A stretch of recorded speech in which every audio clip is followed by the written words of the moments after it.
ಹರೇ ಶ್ರೀನಿವಾಸ. ಸ್ನೇಹಿತರೆ, ಇವತ್ತು ಹಸು ಕರು ಮತ್ತು ಆನೆಯ ರಂಗೋಲಿಯನ್ನು ತೋರಿಸ್ಕೊಡ್ತಾ ಇದ್ದೀನಿ. ಇದನ್ನು ಒಬ್ಬರು ಫೇಸ್ಬುಕ್ಕಲ್ಲಿ ಫ್ರೆಂಡ್ ಕೇಳಿದರು. ತುಂಬ ದಿನದಿಂದ ಕೇಳ್ತಾ ಇದ್ದಾರೆ, ಹಸು ಕರು ಹಾಕೋದು ಮತ್ತು ಆನೆ ಹಾಕೋದು ಹೇಗೆ ಅಂತ ರಂಗೋಲಿಯಲ್ಲಿ ತೋರಿಸ್ಕೊಡ್ರಿ ಅಂತ ಹೇಳಿ ಇವತ್ತು ತೋರಿಸ್ತಾ ಇದ್ದೀನಿ ನೋಡಿರಿ. ಮೊದಲಿಗೆ ನಾವು ಹಸುವನ್ನು ಬರ್ಕೊತಾ ಇದ್ದೀವಿ.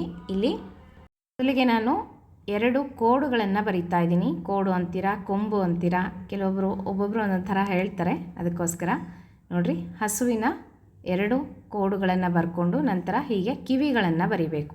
ಹಸುವಿನ 2 ಕಿವಿಗಳು, ಆಮೇಲೆ ಮುಖದ ಭಾಗವನ್ನು ಬರ್ಕೋಬೇಕು. ನಾನು ಹತ್ತಿರದಿಂದ ನೀಟಾಗಿ ತೋರಿಸ್ಕೊಡ್ತಾ ಇದ್ದೀನಿ, ನೋಡ್ಕೊಳ್ರಿ.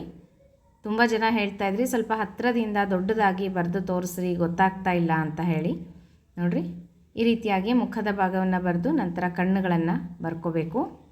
ಹೀಗೆ ಸ್ನೇಹಿತರೆ, ನಾನಿಲ್ಲಿ ಹಸುವಿನ ಮುಖವನ್ನು ನಮ್ಮ ಕಡೆ ಮಾಡಿ ಬರಿತಾ ಇದ್ದೀನಿ. ಅಂದರೆ ನಮ್ಮನ್ನು ನೋಡ್ತಾ ಇದೆಯೇನೋ ಹಸು ಅನ್ನೋ ಥರ ಕಾಣಿಸ್ತಾ ಇರುತ್ತೆ, ಹಾಗೆ ಬರಿತೀನಿ. ಕೆಲವೊಬ್ಬರು ಒಂದು ಸೈಡ್ ಮುಖವನ್ನು ಮಾಡಿ ಬರೀತಾರೆ. ಅಂದರೆ ಹಸು ಹೊರಟಿರುತ್ತಲ್ಲ, ನಡ್ಕೊಂಡು ಹೇಗೆ ಕಾಣಿಸುತ್ತೋ ಹಾಗೆ ಒಂದು ಸೈಡ್ ಮುಖವನ್ನು ಬರೀತಾರೆ. ನಾನು ಪೂರ್ತಿ ಮುಖವನ್ನು ಈ ರೀತಿ ನಮ್ಮ ಕಡೆ, ನಮ್ಮನ್ನು ನೋಡ್ತಾ ಇದೆ ಹಸು ಅನ್ನೋ ಥರ ಬರಿತಾ ಇದ್ದೀನಿ, ನೋಡ್ಕೊಳ್ರಿ.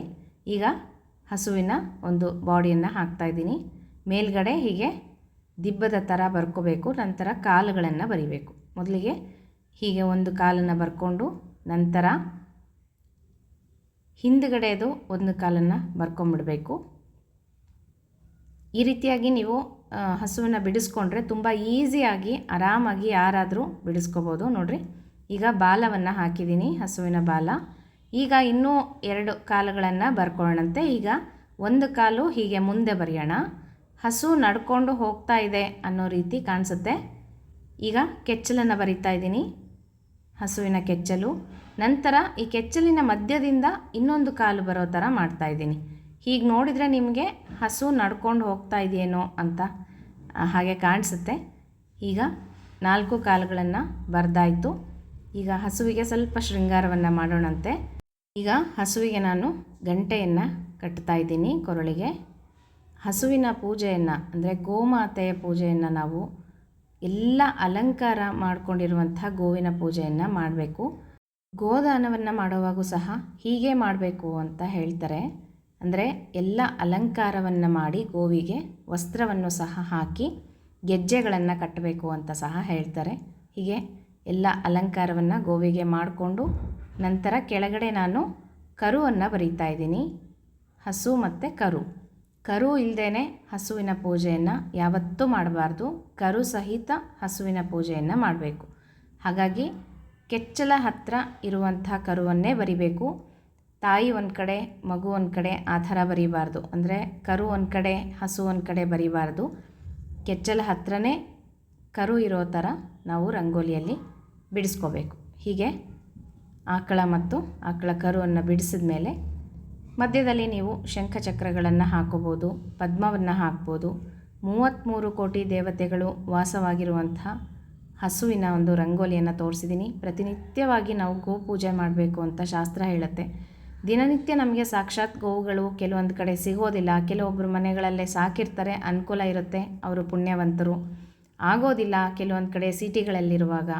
ಹಾಗಾಗಿ ದಿನನಿತ್ಯ ನಾವು ದೇವರ ಮನೆಯಲ್ಲಿ ಈ ರೀತಿಯಾಗಿ ಹಸು ಕರುವನ್ನು ಬರ್ಕೊಂಡು ಹೀಗೆ ಅರಿಶಿನ ಕುಂಕುಮವನ್ನು ಏರಿಸಿ ತುಪ್ಪದ ದೀಪವನ್ನು ಹಚ್ಚಿಟ್ಟು ಪೂಜೆಯನ್ನು ಮಾಡಿಕೊಂಡ್ರೆ ಸಾಕ್ಷಾತ್ ಗೋವಿನ ಪೂಜೆ ಮಾಡಿದಷ್ಟು ಫಲ ಸಿಗುತ್ತೆ. 33 ಕೋಟಿ ದೇವತೆಗಳು ವಾಸವಾಗಿರುವಂಥ ಹಸುವಿನಲ್ಲಿ ನಾವು ದಿನನಿತ್ಯ ಪೂಜೆಯನ್ನು ಮಾಡ್ಕೋಬೇಕು. ನೋಡಿರಿ, ಎಷ್ಟು ಚೆಂದ ಕಾಣ್ತಾ ಇದೆ. ಪುಟ್ಟದಾಗಿರುವಂಥ ಹಸು ನಮ್ಮನ್ನೇ ನೋಡ್ತಾ ಇದೆಯೇನೋ ಅನ್ನೋ ಥರ ಇದೆ.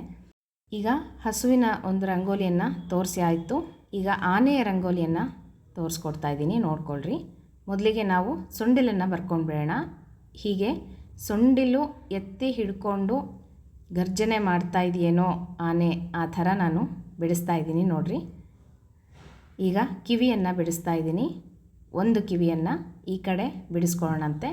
ಈಗ ದಂತವನ್ನು ಹಾಕ್ತಾ ಇದ್ದೀನಿ.